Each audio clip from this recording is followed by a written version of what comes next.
لیکن عذاب دیتے کیوں نہیں؟ پہلی وجہ یہ ہے کہ ان کے اندر نبی صلی اللہ علیہ وسلم کا وجود مسعود موجود ہے، نبی صلی اللہ علیہ وسلم موجود ہیں۔ اور دوسری وجہ یہ ہے کہ جو مشرکین مکہ تھے وہ بھی بیت اللہ کا طواف کیا کرتے تھے، بیت اللہ کا طواف کرتے ہوئے وہ بھی کہا کرتے تھے کہ اے اللہ ہمیں معاف فرما، وہ بھی اللہ سے بخشش طلب کرتے تھے۔ تو اللہ فرماتے ہیں دو وجہوں سے تم پر عذاب نہیں آ رہا۔ پہلی وجہ یہ ہے کہ تمہارے اندر نبی صلی اللہ علیہ وسلم موجود ہیں، اور دوسری وجہ یہ ہے کہ تم طواف کرتے ہوئے بخشش طلب کرتے ہو، تم گناہوں کی معافی مانگتے ہو۔ تو دوسرا سوال، کفار کے عذاب کے مطالبے کے باوجود اللہ انہیں عذاب کیوں نہیں دیتا؟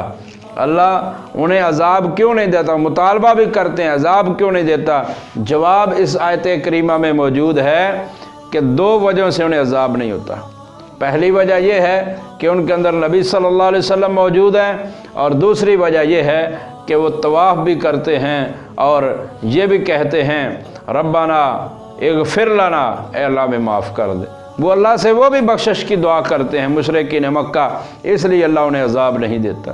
اس کے بعد ہے آیت نمبر 34، وَمَا لَهُمْ أَلَّا يُعَذِّبَهُمُ اللَّهُ وَهُمْ يَصُدُّونَ عَنِ الْمَسْجِدِ الْحَرَامِ وَمَا كَانُوا أَوْلِيَاءَهُ إِنْ أَوْلِيَاؤُهُ إِلَّا الْمُتَّقُونَ وَلَكِنَّ أَكْثَرَهُمْ لَا يَعْلَمُونَ۔